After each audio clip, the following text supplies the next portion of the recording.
Good afternoon. I'm Jeff Freeman and thrilled that you're all with us today. We're excited to have such a big crowd for our CPG Speak session featuring Dylan Lissette and Mark Smucker.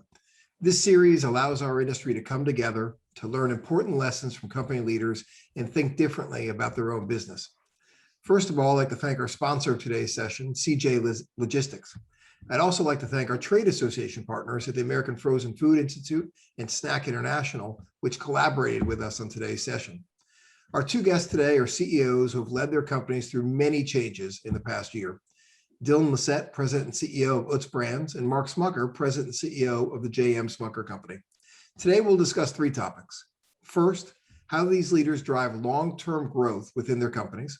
Second, the role of brand prioritization in their businesses. And closing with how they lead their companies to act on the strategy they've developed. Dylan and Mark, thank you for being with us. Thanks for having us. You both lead companies that started as family businesses. Let's start there, because I imagine that creates different obligations, opportunities, probably a handful of challenges in leading a business with family roots. Dylan, why don't I start with you? Most people don't get to do this. What's it like leading a family business? Well, I think it's it's very much similar, I think, to folks that are leading any business to some extent. You come in, you're the CEO, you have a responsibility to the shareholders, to the employees, to your customers, very similar. But when you're leading a family business, I think in a sense, and I know Mark happens to have the last name of the company he works at, and I don't remember how long they've been a public company, but I think it's over 20 years. Ultimately, at the end of the day, leading a family business, you have a culture that is a little bit different, and I think is a little bit more warranted to spend time to cultivate, to maintain, to create, and sustain that culture. So I think when you think long-term about that, you really have a responsibility to a lot of your associates and a lot of your customers to maintain that every time. It's just a different angle, I think, of attack than a lot of people come at it, and there's a little bit of a greater burden, at least from my perspective. We're very oriented to the Hanover, Pennsylvania community. You think about the generations of families that have built the Utz company. It goes back 3, 4, 5 generations sometimes here in this community. So when you think about what you owe to your community, it's very important. So it's a little bit different, but it's all about culture and people, I think. I imagine Orrville, Ohio is a little bit like Hanover, Pennsylvania. Mark, talk a little bit about your experience, obviously being multi-generational here and leading the company. Yeah, I think, Jeff, thanks. And Dylan, obviously, I think, said a lot of the important things. And just in terms of a family business one of the unique assets is culture. It allows a continuity of the culture, and it also allows for the ability to think long-term. Both of our companies are public. We've been public since 1959, so the last 2 generations don't know the company as a private company. I'm the 6th CEO in 23 years. But we operate in, obviously, today's environment, which is truly, very much a public company, very much, obviously the obligations that Dylan referenced to our shareholders are key. But we really are proud of our family heritage and think that it does bring a long-term mentality and an ability for us to preserve the values that have been with us for generations. We refer to our core values as our basic beliefs. There's another component that really came from my grandfather called our commitment to each other, and it's all about what his expectations for how we interact, not only within these 4 walls, but with our partners, our customers, our suppliers, and so forth. And so, I think that long-term mindset, as long as we can continue to obviously deliver results, is something that is very unique in a family-run company. Let's talk a little bit about what you're doing to drive long-term growth. As you said, you're both acting like not acting, you are sophisticated public companies. Very much what we're talking about today is strategic planning and executing against that strategy. 2020 was a transformational year for both of you.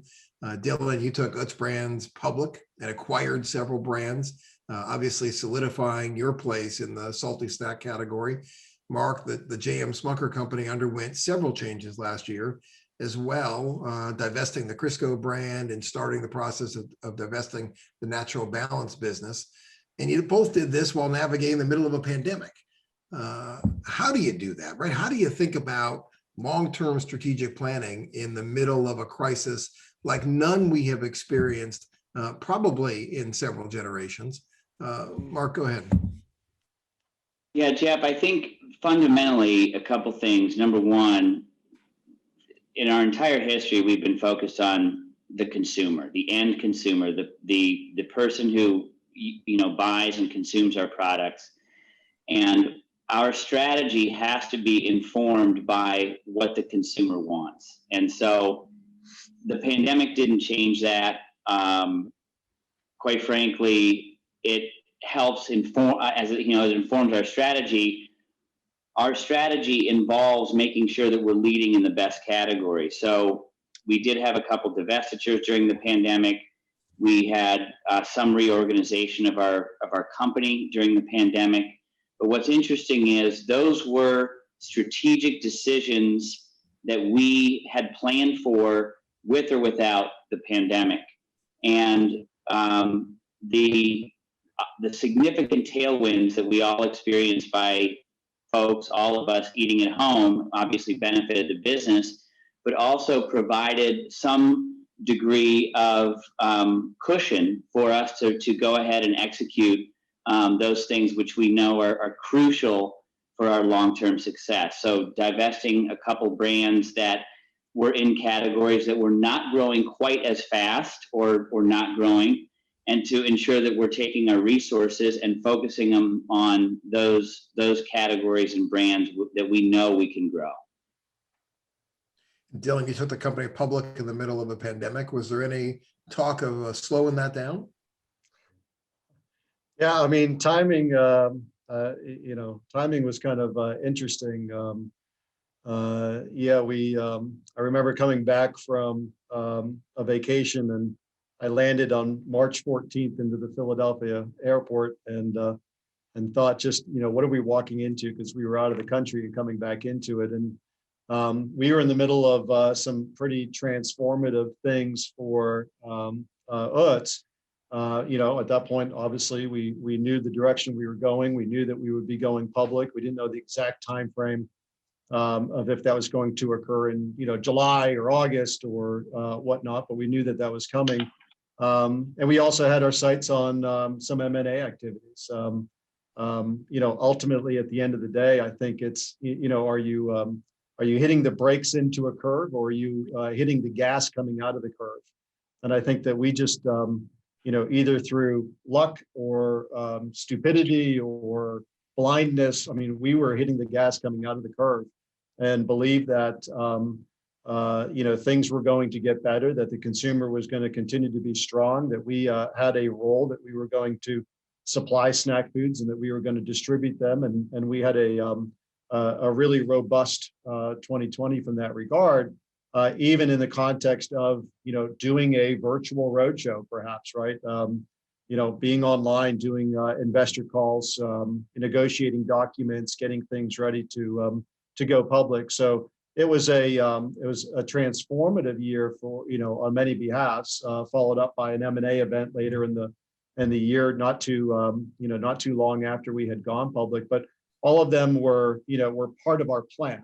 And so I think we set in motion that those were our 2020 goals, and we had them, and we collaborated around them, and we communicated them amongst our team, and really just kind of evolved throughout 2020, unlocking the plan, doing it, getting things accomplished, and moving forward, even though we really were in sort of unprecedented times from that perspective. But I think I had a little bit of a benefit of traveling a little bit through the middle of 2020 and going to some different areas and different geographies and realizing that things were much different in different geographies across the US. And it gave me a little bit of personal insight into just understanding that perhaps if New Jersey and New York may have been in a greater state of lockdown, that wasn't necessarily happening in other geographic areas, and seeing what the consumer's reaction was, right? Continuing to shop, continuing to buy, continuing to work, and continuing to travel. So it's just really interesting as we sort of leaned into the latter half of 2020. It felt really comfortable about where the economy was going and our opportunities were going. Such a great point about how we reacted so different across the country to COVID. And depending upon where you were, you could have imagined that everybody was kind of hunkered down and operating or living as many on the East Coast were. And it certainly is eye-opening when you realize the regionalization of this. Yep. You mentioned you came into 2020 with your goals. You came in with goals because you had a strategic plan. And I'd like to talk a little bit about strategic planning with both of you. Mark, I'll start with you. What are the key aspects of your strategic plan? How do you develop it? Who do you involve when it comes to building what is a guiding document for a number of years for your company? Yeah, I think the important thing about strategy is, first of all, strategy is often choosing to not do some things, right? It's not always choosing exactly what to do. And strategy, the Peter Drucker strategy, culture eats strategy for breakfast. We believe that it's okay to change your strategy, not often, but I think we have to be willing to change our strategy. I think the fact that we grew from a small jam and jelly company and through a lot of significant mergers and acquisitions to now what is a portfolio consisting of pet snacks and pet food, coffee and human food, primarily peanut butter and jelly and peanut butter and jelly sandwiches, is an example of historically thinking about changing our strategy and putting the company before the family, because the company needs to survive for multiple generations in order to serve not only our consumers, but the employees that make the company what it is and help to preserve their livelihood. So as we think about strategy, typically, obviously, we want to be very externally focused. We want to make sure that we understand what the external trends are. When we sit down and think about our strategic plan, we do get input from many leaders in the company. So literally all of the vice presidents, which there are about 60 or 70, and we do get input from that group. Before, I have a relatively small leadership team. I have 6 direct reports. The 7 of us get together and actually over, several days and in some cases weeks, we think about our strategic plan. And it fundamentally comes down to, again, the consumer, focusing on the consumer, ensuring that our retail customers are part of that because we deliver through them. And have to partner with our retail customers. But there are 3 pillars that we think about as leading in the best categories. So being in the right categories and striving to take a leading position, because that clearly is important. Scale does matter with our customers, with our retail customers. Building brands. So we've completely transformed our marketing model. If you look at our creative, it's been over the years relatively conservative. It's been a lot bolder and a little edgier recently. And I think that speaks to brands have to be part of today's culture. So leading the best categories, building brands that consumers love, and then finally being everywhere. And that really does speak to our customers, whether it's e-commerce, being on shelf in brick and mortar stores, making sure that we are executing and delivering our brands and products to the physical shelf or the digital shelf with excellence. And so if we can execute on those 3 things, then we will deliver our strategy. Dylan, compare and contrast a little bit of what you hear from Mark with regard to Utz strategic planning, how you go about it, who's involved, and so on. Yeah. So I've been, Jeff, I've been at Utz since 1995. I'm 49 years old, so you can do the math. I've pretty much only lived in the snacking world at Utz. We did about $100 million. And when I first joined, I remember there was no email, there were no laptops. I mean, it was, but in 1995, it was $100 million. It's a nice size snack food company then. And through the last 20, 25 years of being in sort of a pseudo leadership role, in the last 10 or 11 being, at the top of the company, I put a lot of value in strategic plans to some perspective, but then I don't put a lot of value on the other side. I think that in today's world, and this is just my opinion, so I don't think that the hiring the consultants and spending $2 million and having somebody come in and write a strategic plan and create all these booklets and binders and things is really relevant. I think, to Mark's point, if you're very focused on the consumer, you're very communicative with your folks and your customers. I probably write, which is probably wrong, 30,000 emails a year, which is a defensible number. I communicate. We just were talking with one of my lead sales guys today. I mean, I communicate to individuals that are 6, 7, 8, 10 layers lower through the organization, back and forth just on ideas and thoughts. And I think that's in today's world, for a guy who's not on social besides LinkedIn, connecting through emails, connecting through text, connecting to your customers, connecting to your associates, that's going to drive your strategic plan. It's really simple. We want to grow our subcategories, right? So we used to have no presence in tortillas. We bought our way into having a very relevant position in tortillas.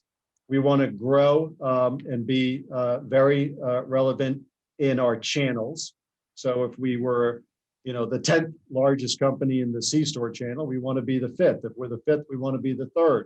If we're the 3rd, we want to be the 2nd as we work, and thinking about geographic expansion. So if we're very strong on the East Coast and we have a way or a method to expand on the West Coast, right there, you can kind of create, the framework of a strategic plan. And I think that we try not to get so caught up in the typing or the PowerPointing or the imagery or the booklets or whatever, and really focus on just those core things. I actually have like 18 of them printed on one-page little pieces of paper, and they're taped to the outside of my office door. And they say, like, we will gain, relevance in these subcategories and grow from X to Y, or we will do the, sort of laying out these plans. And then we just have a series of objectives and goals and strategies and metrics. And I think lastly, most importantly, is really creating a framework for establishing what the KPI is. Very simple, right? I want to lose 10 pounds. How are you going to get there? I'm going to, diet more and exercise more. And how are we going to track that? We'll track, my weight once a week for the next 12 weeks. Okay, so that's, a goal, objective, strategy, and a metric. And then we're going to do follow-up, and we're going to make sure that everybody understands, what that is. So I think there's a lot of, I may be thinking of a very small company but I think there's a lot to just sort of really digging in and thinking about it very pragmatically, very definable, and communicate it broadly, and just, move forward. So we're a little bit more action oriented from that perspective when I think about, strategic planning. Well, I think your response now has hundreds of people looking into their email to see if they send 30,000 a year, or how close to that. I mean, that's. I should probably send less, but that's the number. I hope not too many of those are at 11 p.m. or 1 a.m. Some are. I think I may know the answer a little bit to this next question I'm going to ask you based on your answer. On a recent earnings call, you talked about how e-commerce represents about 7% of your sales mix. And the question is, how do you see e-commerce continuing to impact the business? I imagine based on your last answer, if it's 7% today, you want it to be 9% tomorrow. When it's 9%, you want it to be 13%. But give us your perspective. Yeah, I mean, a couple things there. I mean, one right off the bat is that's using an IRI metric. So it's an e-commerce metric from IRI, and it captures a bunch of different ways. I'm sure Mark and I are using, if we're referring to the same IRI, if he uses IRI, we'd be, utilizing the same number. And so it's something that, like Nielsen or IRI did, is repeatable, right? You can look at it in theory every month or every, week or every 6 months and have sort of the same basis of structure as to what goes into it from a sales perspective. So we use that a lot just to kind of get a gauge. But yeah, to your point, if it's not just if it's 7, I want it to be 9, or if it's 9, I want it to be 11. In a lot of senses, what we're trying to say is I want to grow ideally faster than the category grows, like in snacking, and that's we're 100% snacking. Snacking, has grown.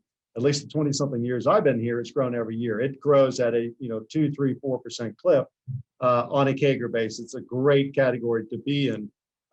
So for us, on any metric that we have, we really want to grow faster than that, right? So if it grows 3, we need to grow 3.1%, at minimum, right? If the e-commerce, as defined by IRI, grows at 30%, we need to grow at 35. Like we want to grow faster than the others, because I think that's how you build share. And of course, I think Mark said this, we've said a lot here too, that we believe, scale creates relevance in any category. So if you're in pet food, I'm sure that, scale creates relevance with your retailers, with your customers, however you look at it. We want to have scale and relevance in all that we do. And that's really important. Very pragmatically, I look at, COVID-19, I look at 2020, I look at what happened. I will know that in my family, I might have used Shipt 3 or 4 or 5 times in 2020. My wife probably used Instacart 10 times. I mean, these are things that in the year 2019, I can guarantee I didn't, ever use that. And I doubt my wife ever did too. So when you look at just very pragmatically the behaviors of your consumers, you understand that they are migrating their behaviors. So you have to be where they are, right? So a lot of our theory behind that is, how do we plant a flag on the moon, e-commerce, before as many of our competitors as possible, knowing that many of them will be racing to the moon, right? How do we place that flag on the moon and get there, so that when you are a year or 2 into that new habit as a consumer, we're part of that habit, right? We want to be part of that, because I think if you're not, then you're sort of sticking to old methods, and you may find out that 2 or 3 years in, you really haven't been able to participate in that growth of those, channels or click and collects or whatever the form of e-commerce is. We're in an environment now, and we've all talked about this, Mark and Dylan, offline, about an environment of rising costs, extraordinarily rising costs, inputs across the board. How difficult does that make it to follow loosely with your plan, as well as, I think the point you're making, Dylan, skate to where the consumer is going? And I'll start with Mark. I mean, where is this new cost environment really hindering your ability to do what you want to do? Look, costs rise and fall. So, this is something that we've been dealing with. It's cyclical. Sometimes it feels cyclical, sometimes it doesn't. But at the end of the day, we're going to see our commodities and our raw material inputs and whether it's freight or what have you, are going to go up and down with time. And it is our responsibility as a successful business, and obviously our obligation to our shareholders, to deliver the business. And so it doesn't fundamentally change our strategy, but what it does do, it makes it incumbent upon us, where we can offset as much of those costs as possible, which is not, sometimes it's not always possible to do that in its entirety. And in addition to offsetting, there are times when we have to raise prices. And so there have been multiple examples of that, particularly in these last several months. We even raised prices ourselves on peanut butter, probably the most recent example. And there's a lot of talk about that in the industry, and it's happening, I think, across all of our businesses. but I think we have to strike the right balance. We have to manage the business for the long term. We have to offset as much of the cost as we can, and when necessary, we have to partner with our retail customers, whether that is e-commerce or brick and mortar, to pass along those costs in a justifiable and fair way to downstream to our customers and consumers. So it's just a reality. And there are, in coffee, for example, we move prices up and down because that coffee is such a huge portion of the cost. It's probably 80% or so of the cost. When costs come down meaningfully, we will pass along those decreases as well to consumers. I think that's a relatively unique category, but when possible, we can pass along decreases as well. So I think we just have to manage it. It's a year by year, day by day process. Dylan, your thoughts on the cost environment? Yeah, I mean, I think Mark's dead on. I often look at most of the challenges in business to be, you have an Etch-a-Sketch, and if you dial the left and you dial the right, it goes up, and and you're trying to just squiggle your way constantly, to the northeast of the square on your Etch-a-Sketch. And so, I mean, it takes price pack architecture, it takes productivity, it takes partnership with the retailers. Ultimately, irregardless of high commodity costs or low commodity costs, I think most companies are driven to try to find a level of efficiency that delivers a benefit, right? A lot of times that level of efficiency that delivers a benefit is to the benefit of the company, that it can invest more in innovation, it can invest more in technology, it can invest more in M&A or intellectual property, or things that it's R&D, right? Things that drive future value. And then commodity costs will come, and you have to sort of take all of that balance. I think it's the good companies understand that it's a challenge, but that's why companies exist, is to solve challenges, right? I was in my role in, to some great degree in 2009, we had a oncoming commodity cost inflation that was quite dramatic. I think it was in either late 2008, late 2009, maybe it was 2008, and all of a sudden, I mean, it crashed, right? The next day in 2009. And so, people, just like Mark said, if the price of coffee goes down, they are going to pass along some of those through either pricing or promotional activity or offerings or whatnot. So I think that most capitalistic companies that are in a free market are going to use every lever that they can to deliver ultimately for the consumers. They have to be able to move the goods, and if the freight costs go up, you have to pay the freight cost, right? They have to employ the people. If labor costs go up, you're going to find ways, if you can, to be productive. And I think that's the most important thing, is to be dynamic and driven towards that result at the end of the day, and not just throw your hands up and say, wow, costs are up. You have to be dynamic and driven.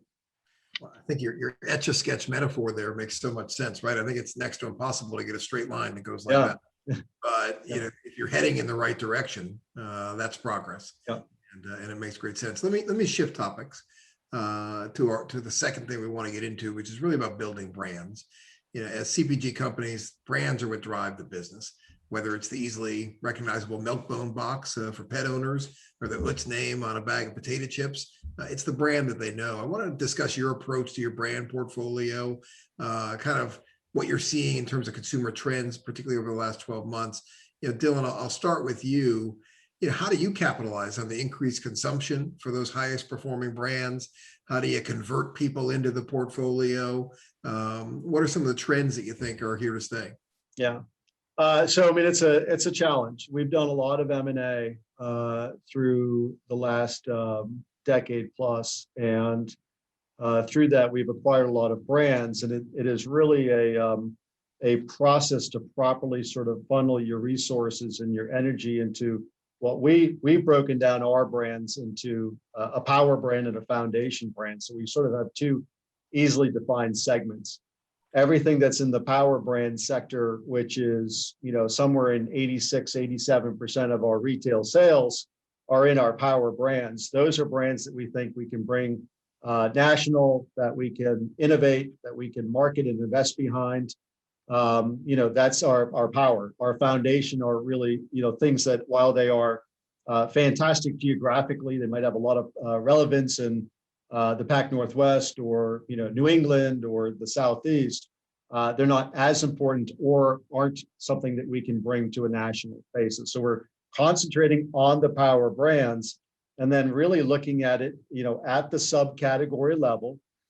Tortilla chips versus potato chips versus pretzels. Like, how do we attack, like we talked about earlier, that strategy behind growing our channel presence, growing our geographic presence, growing our customer presence, right? Growing our subcategory. And so it's really a process where the brand teams, are charged with innovation, they're charged with growth, they've got their metrics that they need to hit. We're working on which foundation brands will become smaller as part of the portfolio, which ones would become more, and really at the same time understanding what the consumer is wanting.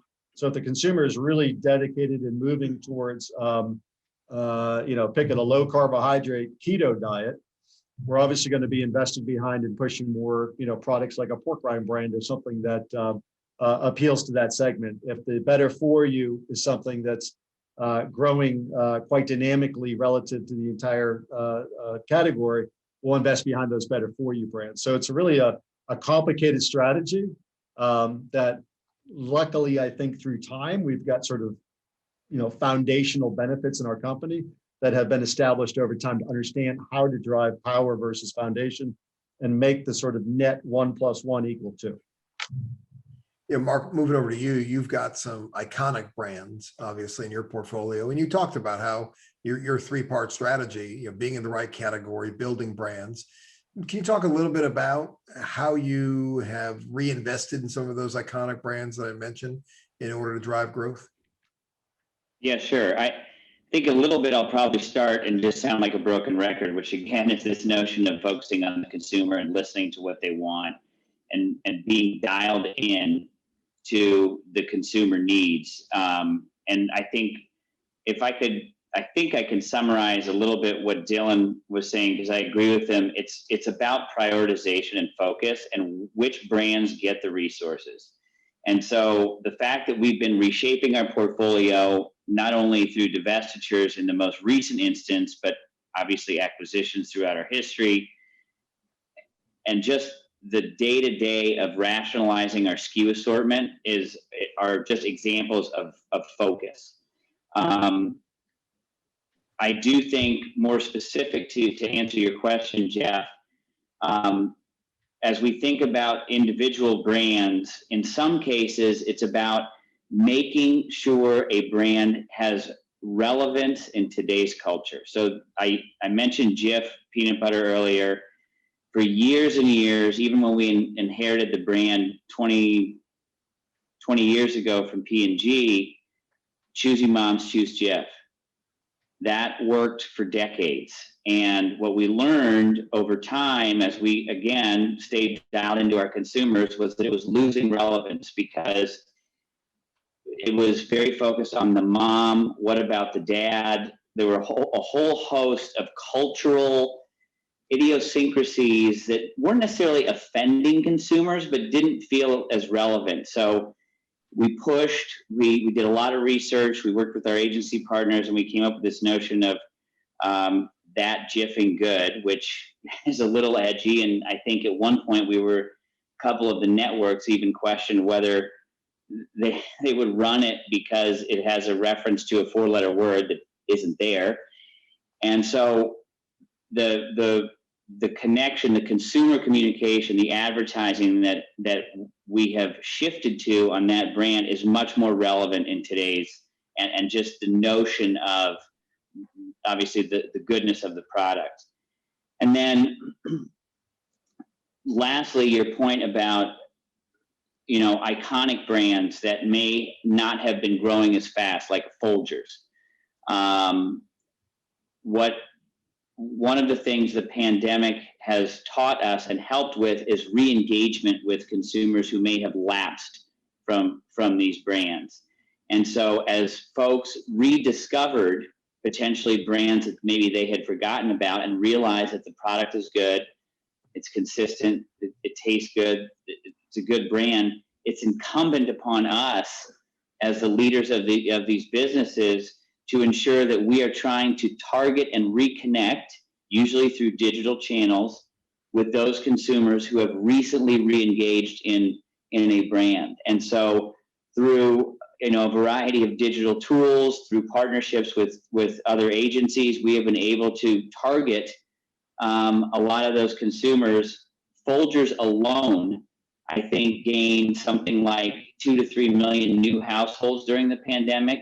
And so finding those individuals and targeting them and sending them, tailored messaging, coupons, and so forth is what's going to help us maintain those brands. And so I think this last year has taught us that those iconic brands are still relevant, but in order to maintain the relevance, we, as the stewards of those brands, have to work on them and nurture them like we would a child or a pet, right? Out of all the things we see and hear on television, it's hard to believe that Jiffin Good is where we're going to draw the line. So congratulations on pushing that through.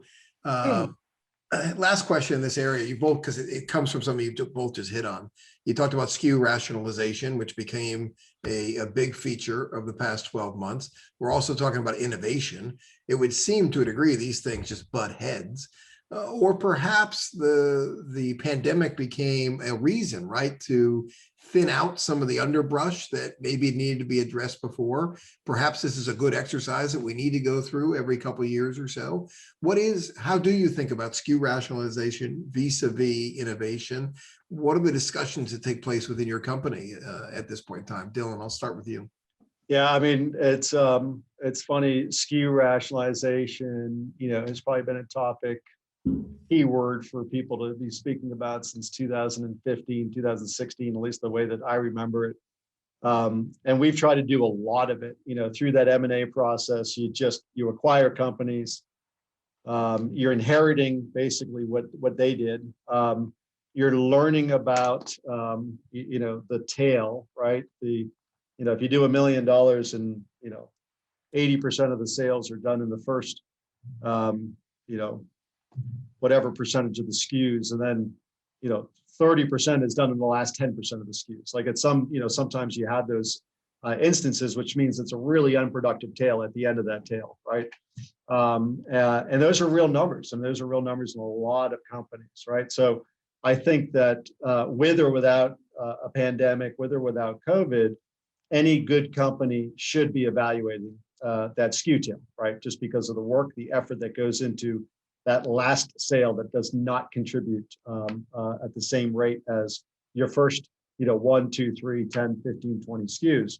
Any good company should be working through that. I think it got exasperated, especially last year when the demand spiked and the supply, churned out what it could churn out, but in some areas of the country or some companies was not able to meet the demand, right? So at that point, it's a very natural, inclination to go and cut those SKUs off the tail. That's smart business. Ultimately, I think that every company is guilty, in my mind, of going through these phases where you're looking for sales and you want them, and so you add on the 15th variety of X. It doesn't produce at the first variety of X, but you add it on because there's a customer that wants it. There's a customer that wants it. Then sales are going really well and you cut those back. That is a constant. One of the things that we attempt to do at Utz, which I'm sure is replicated many times over by more sophisticated companies, is, we are literally tracking, right, dollars per SKU, dollars per revenue, per week, per SKU, and trying to understand how many unique SKUs we have and how are we going to cut those down over time. Again, if I'm here today, I want to be, lower tomorrow on the number of SKUs, but I want to produce more revenue, which means I'm going to drive revenue per SKU. I'm going to take out complexity. That should be the goal, I would think, of any company, or any small pizza shop in, the middle of Hanover, Pennsylvania should do the same, right? So I think that's just a core attribute of a successful business. I think innovation at the same time gets curtailed in a situation like mid 2020, but like anything, you sort of say, wow, maybe we should have been leaning into innovation, further, faster through the middle of it, but we were triaging a patient at the time, so I think you'll have a lot of companies that will come back and be reinvigorating, some of those profits, some of that work into creating a more dynamic innovation stream, which ultimately, regardless if you're selling, peanut butter or potato chips, or you're selling Apple technology, right? The innovation is what drives the future. So, the more that is able to come forth, the better for the industry as a whole, or the category as a whole that we play in. So I think you'll get more innovation coming out, and you will always have SKU rationalization as a talking point for the next decade plus. Guaranteed.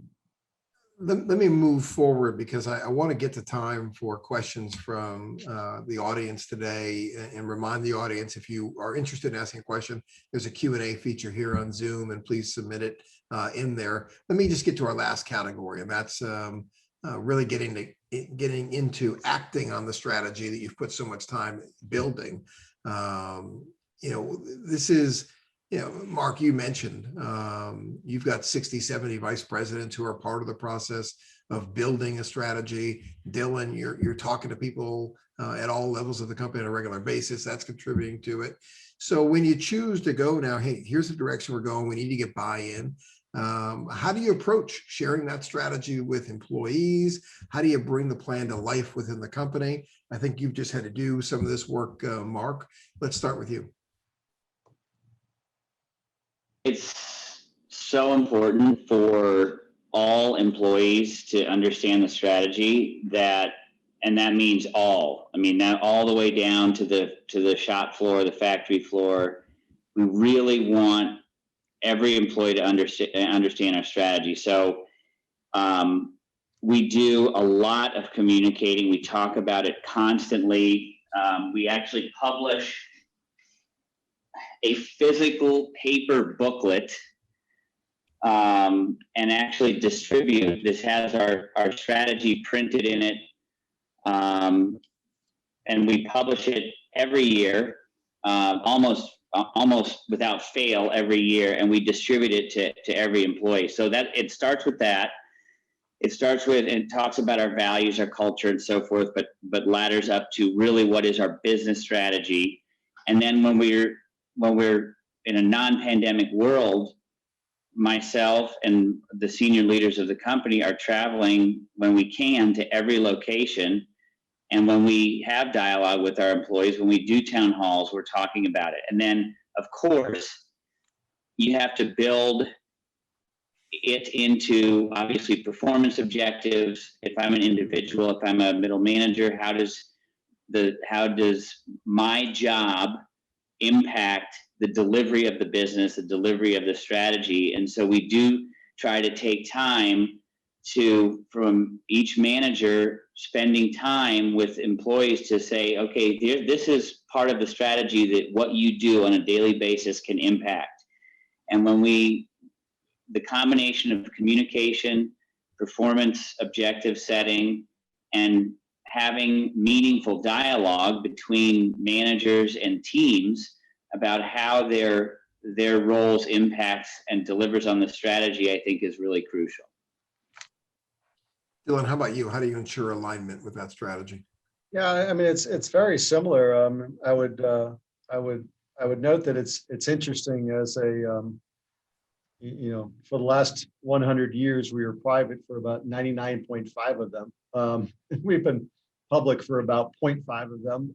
So in a public world, you're obviously much more communicative as to what's happening, right? What is happening in the organization. There's quarterly earnings, there's quarterly updates. There's a lot more that is happening publicly, which I think is a great thing for the associates, because in a private company, it just really, you kind of have a lot of latitude to keep things very close to the vest. I would say that we as an organization, even as a private company, sort of broke the mold on that and figured a long time ago that it was, I think I read the book and it was like the great game of business. And it was like really, setting your objectives, sharing those objectives, making people at all levels of the organization understand how you're doing, and I think that is inherently good for any culture.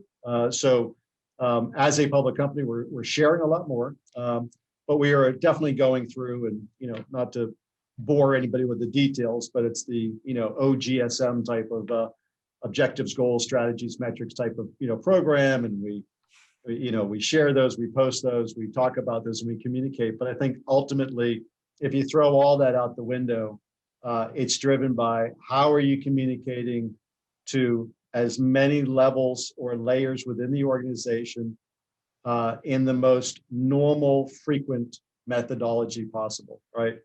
I do love town halls. I do love talking. I do like all that as well.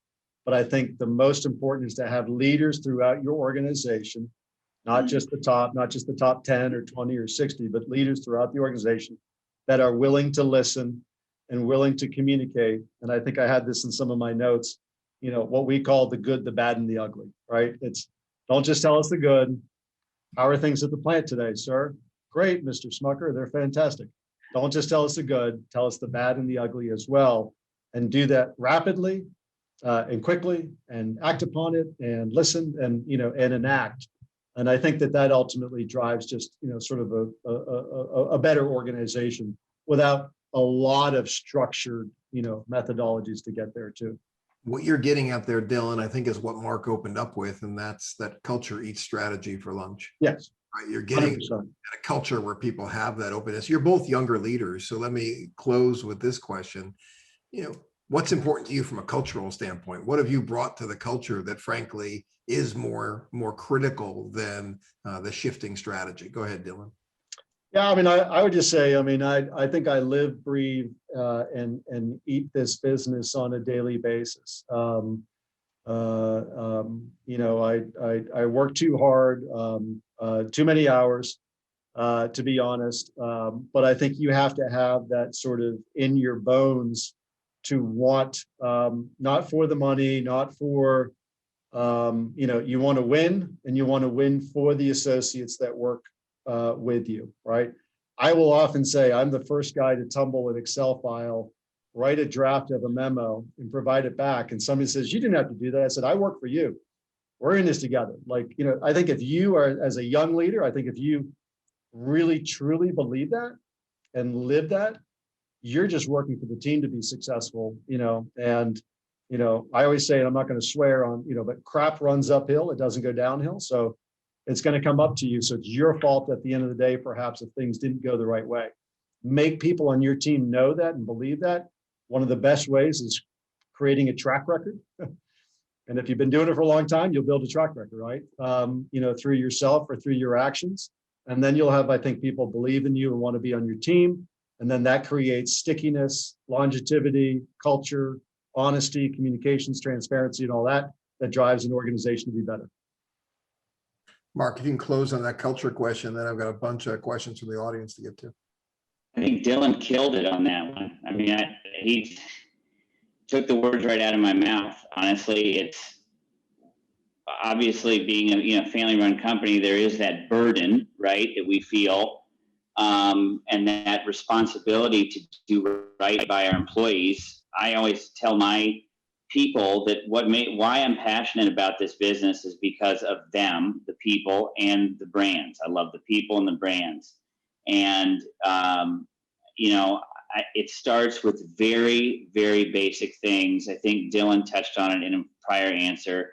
Active listening. We've got to take the time to listen to our people. Where are the pain points? What makes them tick? The term that we've been using for the last several years is managers that have a high EQ.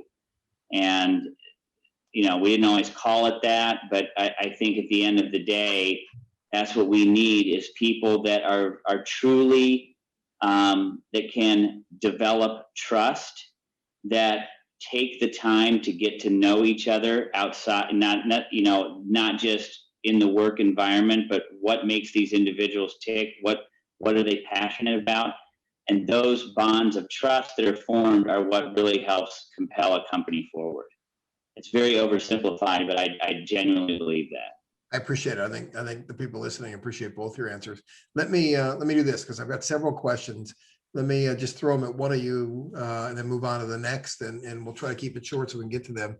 The first one is about, obviously as we've moved to COVID, we've moved to more online. Impulse buying has changed as Americans want to get in and out of the store.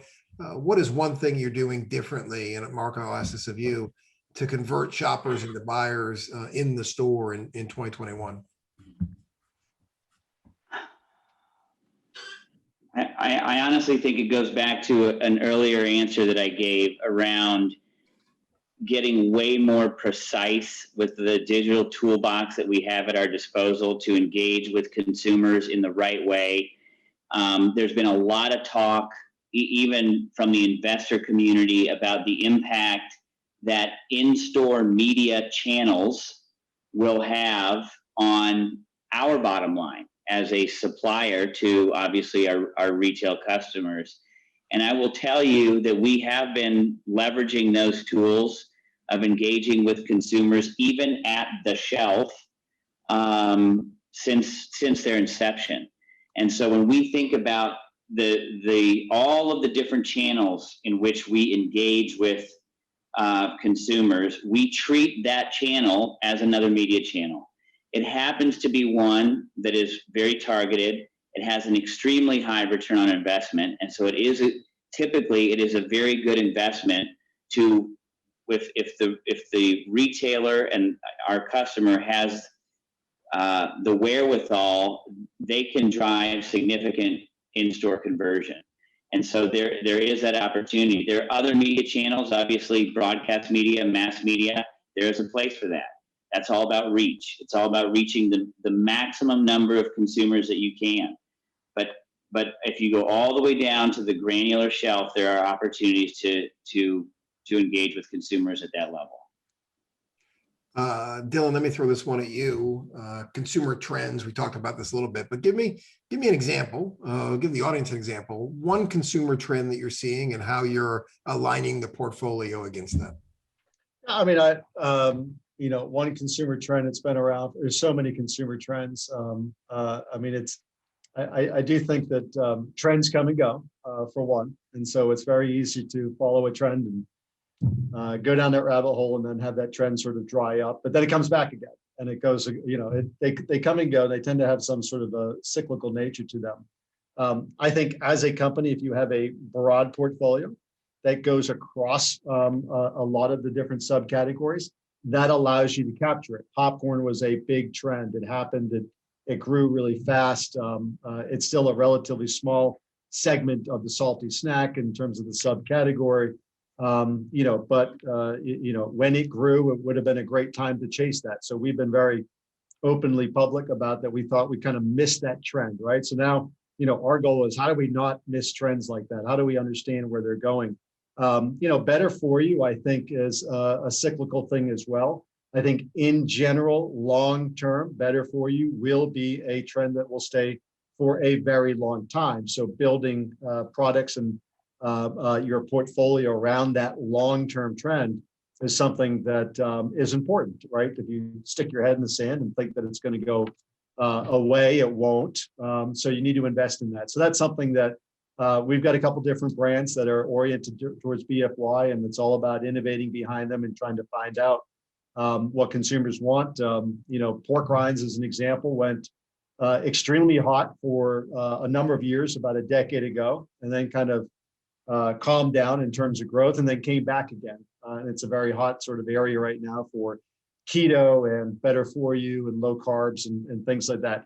I think understanding them, thinking about the white space of where consumers are looking for, what they're looking for, and why they're looking for them. There's a lot of sort of, measuring 2 or 3 times and cutting once that's now being done because you want to be smarter about the innovation that you're bringing forth. Because if you are too far ahead of that trend, the consumer's not going to be there to buy it. So there's a lot of work that goes into that, I think, from consumer companies like Smucker's and ourselves that do make or break the difference sometimes. And sometimes you miss trends. And so, we're very attuned to try to understand what is happening, seeing what small brands are doing, seeing if we, can emulate what they're doing, if we can do it better, if we can deliver a better proposition. If not, there's always M&A opportunities. Like, we're looking all the time at ways that we can sort of meet the consumer where they're going, and try to have the right brand portfolio. So it's a lot of work, but part of what we do. I'm going to get away from strategy and brands and get to the pragmatic at this point, and perhaps both of you want to comment on it. Vaccines, back to office. People want to know what's going on, and I'm sure you've already communicated consistently with each of your employees. But can you give a sense of what your approach is to back to office? Obviously, the people in the manufacturing facilities have been there; they never went home. So, what is your approach to back to office? What are you seeing with vaccine uptake? What can people learn from that? Mark? I'll start. We can't, so we're learning as we're going. I mean, let's just be honest. This is uncharted territory. We've spent a lot of time in this hour talking about culture. Culture is often driven by in-person communication. That said, I think we have to be very careful about how we bring people back to the office. I think there's companies are running the entire spectrum, whether it's the banks in New York bringing everybody back, or people saying that they're going to be all virtual. I think ours is going to be a little bit more of a hybrid. We don't believe that we can require people to be vaccinated. We can encourage.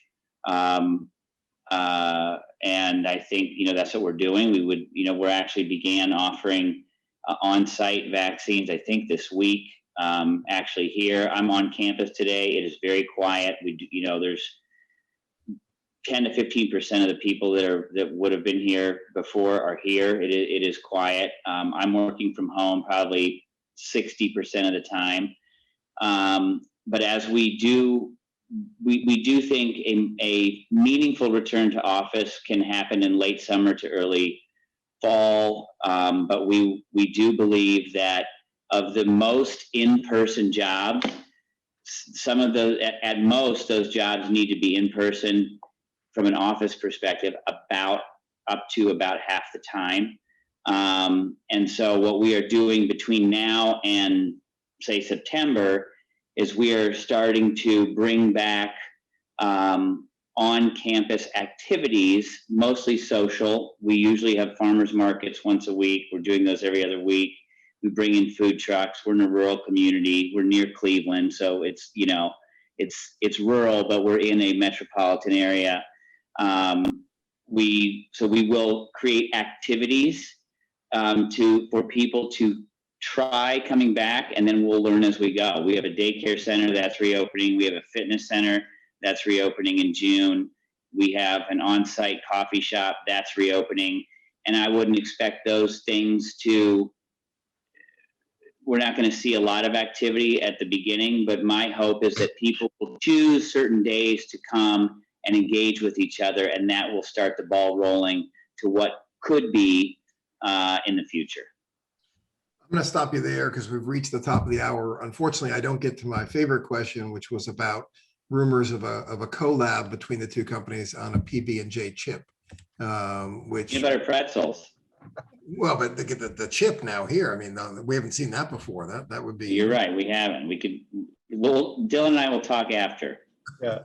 A big thank you to both of you, to Dylan, to Mark. Thank you to CJ Logistics for their sponsorship of today's session, as well as the American Frozen Food Institute and Snack International. We really appreciate the partnership. On Thursday, April 29th at 2:00, we'll host a session with our partner PwC on leveraging ESG reporting to tell your company's story. A link to register for this session is in the chat, so please take a look at that link. Our next CPG Speak session is on May 24th at 2:00 Eastern. Chris Hood, president of Kellogg North America, will discuss the company's sustainability and product innovation initiatives, and registration will be available at consumerbrandsassociation.org. Dylan, Mark, thank you very much. We appreciate it. Continued success. Great. Thank you for having me. Jeff. Take care.